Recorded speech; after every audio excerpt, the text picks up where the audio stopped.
guys, welcome to my channel. My name is ReadingBear and I hope you are ready for some more stories. And today, we'll take a look at some new entitled people content. If you enjoyed my content, please don't forget to subscribe to my channel and post some bear emojis in the comment. And now, let's dive right into the stories. The first story is titled, "Neighbor blocked my driveway with trash cans and charged me with theft for removing them from my land." TLDR. Man leaves trash cans in my driveway. When he comes to get them back, he threatens and extorts me for money. I set up cameras and catch him in the act of extortion, trespassing, and slashing my car tire. I take him to court and get him in more trouble than I thought it would be. So, one day I came home from work to find that I couldn't get into my driveway. Two large garbage cans were blocking my driveway. Now I could tell right away that these cans weren't mine and I had no idea how they got there. So, I got out and moved them and then parked my car.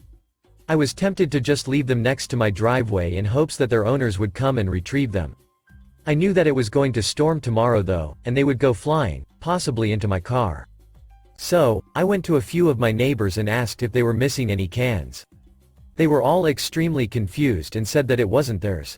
Well, I tried. So, I put them into my own garage for safekeeping during the storm. Well, that day came and went, and the mystery of the garbage cans remained.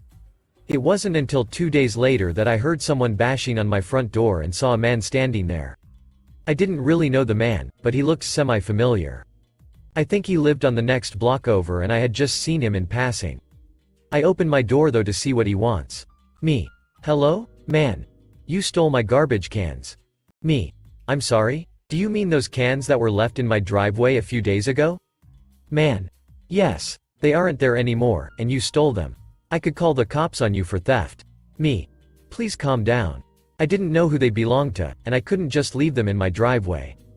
They are safely in my garage, and you can have them back. Why did you leave them all the way here? Man.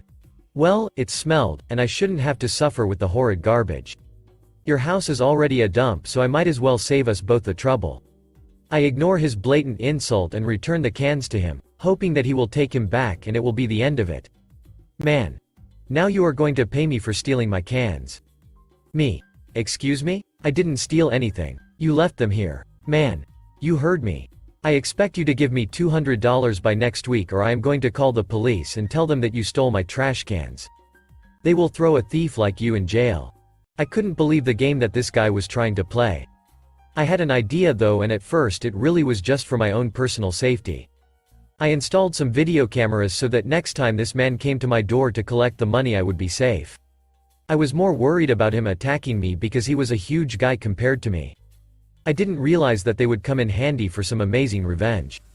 A week passed and soon he was back at my door with a smug smirk on his face. Man.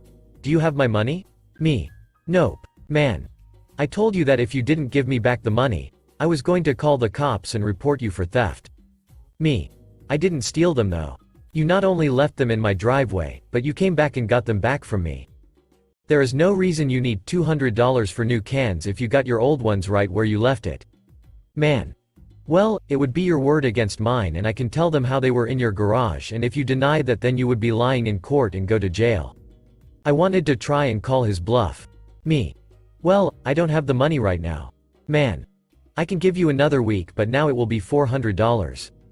Bingo. He clearly didn't want to call the police because he knew that he didn't have a case.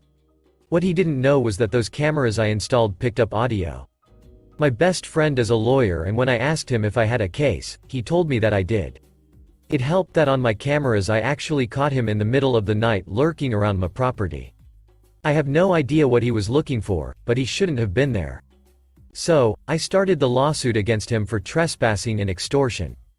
After he got the summons, my car tire was mysteriously slashed in the middle of the night, so I guess I can add destruction of property to his charges. When the day in court came, I had to listen to him tell this crazy story about how I not only stole his trash cans and hide them away, but I caused damage to them. He talked about how they were filthy, and he had to go weeks without any cans, and it caused intense emotional damage. I was biting the inside of my cheek so hard during his story to try and stop myself from laughing.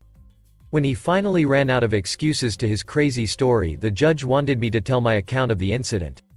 I told her my side of the story, including how he tried to extort me, trespassed on my property, and slashed my tire. The judge was starting to say how this case is all he said versus he said because there was no evidence. That is when I pulled out the fact that I had camera footage of his second attempt at extortion, his trespassing, and him slashing my tire. The more that we watched the video, the whiter I could see his skin turning. He had no idea that I was going to destroy him like this, and the revenge was feeling so good. I listened calmly as the judge completely chewed him out for lying about his story and doing all those other things. One of my neighbors even showed up to court and told them that I was trying to find who those cans belonged to because they were abandoned in my driveway. It turns out that all of these charges were more serious than the slap on the wrist I thought they would be.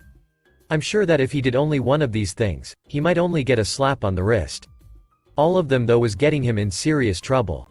The extortion alone was considered a serious crime, and it turns out that they were now going to do a deep dive into his finances and activities. I never found out if they found any other extortion against him, but I kind of hope they did. This revenge was getting more and more sweet as the man was issued 200 hours of community service. The man that was complaining how above garbage he was would now be cleaning it up on the side of the freeway. I was also given a restraining order, so if the man came anywhere near me or my property again, he would be arrested. Finally, he was given 60 days of house arrest where he would be confined to his home. When they tied the ankle monitor around him, I couldn't hold my smile back any longer. He learned that day that even though I'm much smaller than he was, not to mess with me. I can and did get my revenge over him, and I would do it again in a heartbeat. The next story is titled, My Fiancé May Die. His sister wants half of our house if he passes. My fiancé was in a car accident about a week ago. He has a 50-50 chance of surviving, though things have started to look up. His sister is also his birth mother. She got pregnant at 13 and his grandparents adopted him. So legally she is his sister. She has never had any involvement in his life. His adoptive parents died 3 years ago. My fiancé and I have 2 children together and own a house. We have been together since we were 13 and are getting married this October. Our house is nearly paid off, and I can't afford to pay half of the house equity to her by myself. I have no idea what to do or if she even has a stake in the house. He is 23 and does not have a will. He also has a life insurance policy that she wants half of. I can't get a lawyer to talk to me without coming in for $600 plus consult. I'm hoping someone can give me some kind of direction so I can stop worrying about my children and I becoming homeless and focus on my fiancé. This is in Ohio. Thank you. Edit. All of my legal questions have been answered. I really appreciate everyone who took the time to respond. I'm going to contact a lawyer in the morning to discuss this in greater detail. Please pray or send good thoughts my fiancé's way. I will update his condition when I find out more. Update. My post got a decent amount of attention. I thought I would update since I still get really sweet messages from people wishing me well and praying for me and my family. My fiancé, now husband, did pull through. He's currently in our backyard setting up a tent to camp out with our 2- and 3-year-old boys. He was in a coma for over a month and the doctors were pretty sure he would never wake up. His recovery was slow, and he still goes to physical therapy 4 times a week, but he is pretty much back to normal now and we couldn't be happier. Although it was a horrible thing to go through, it changed both of us for the better. You don't realize how much the small things matter until they're about to be taken from you. He was appalled by his sister's actions when I finally discussed it with him. We recently both made wills and made sure there is no chance Sil or Bill will get any money if both of us were to pass, or God forbid our children too.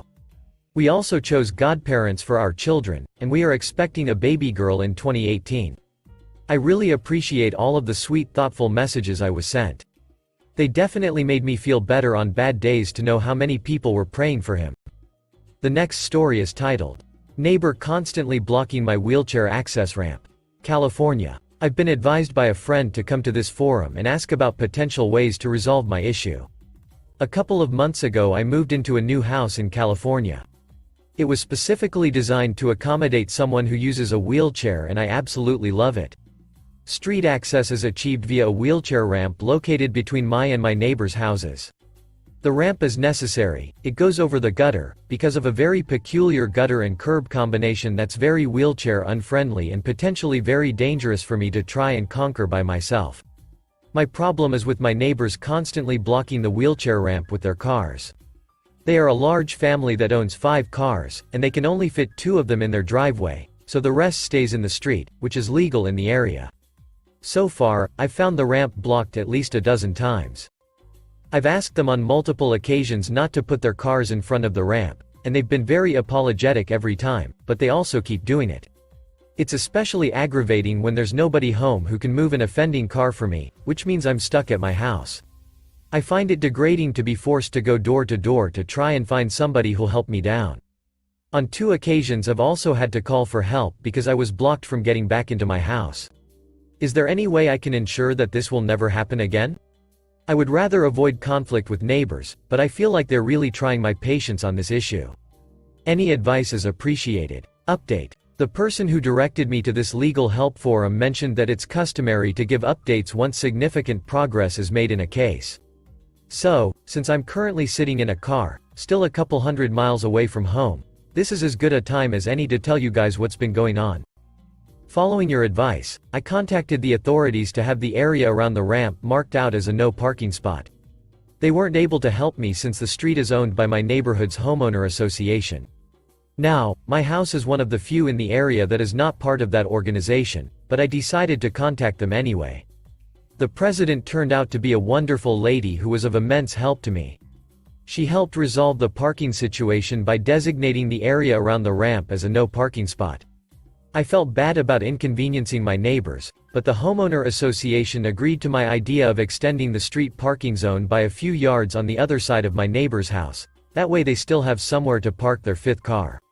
She did all that as a gesture of goodwill without me being a member of their organization, which made me fall in love with the neighborhood even more. Also, I'm really glad I didn't have to involve the police. Since my accessibility issue has been resolved, I've decided to pull the trigger and buy the house I live in. I'm currently in the process of finalizing the purchase, which is taking slightly longer than usual due to a complex ownership situation. Still, at this point my estate agent is assuring me that there should be no more roadblocks, which makes me really happy. Once I'm the owner of the house, I'm planning to join the homeowner association as well. I've also been asked to become their accessibility consultant to help make sure all of their future projects are wheelchair friendly, which is a huge honor to me and makes me confident that this is the right place for me. On top of all that, I've reached an agreement with the homeowner association and 2 other couples to build a second ramp a little further down the street and split the cost between all of us. Every party, including the homeowner association, will be covering a quarter of the price, and we have a promise that this time a no parking spot will be marked out immediately. The project is set to begin once the purchase of my house is finalized. Thanks once again for all your help. What started out as a nuisance has become a fantastic adventure that reassured me that I've found a place I can truly call home. The last story is titled, Neighbor's Dog Locked in Car with Freezing Conditions for 4 Days Now. No food, water. Cops won't respond to any of our complaints. North Carolina. We have no idea what to do. We've called animal control, the police, and we've told our apartment complex front office. Front office said others have made complaints to the cops, but they haven't responded to any of the calls. Update. Apparently, they sent an animal control officer out this morning, but they could not do anything since the animal did not appear to be in distress. My roommate called again about 30 minutes ago and they're sending another animal control officer out since it's been 12 hours since the dog has been checked. Talked to our front office and they said the maintenance people have been feeding the dog. We just contacted the police again and told them we believe the car is suspicious and the owner might be in trouble since it does appear as if he just dumped his car in our complex with all of his belongings in the bed of the truck covered with a tarp. They said they're sending an officer out now. Final update and a bittersweet ending. Animal control and the police came. Turns out the guy who owns the car has fallen on hard times and is staying on the couch of a friend who lives in my complex. The friend doesn't want the dog living in the house, so he keeps her in his car. He feeds her and gives her water and heats the car up at night, so she stays warm. I was heartbroken hearing him talk about how he would do anything to not give his dog up. My roommates and I have offered to house the sweet girl until he finds a place to stay. Thank you everyone for the advice. Thanks for listening.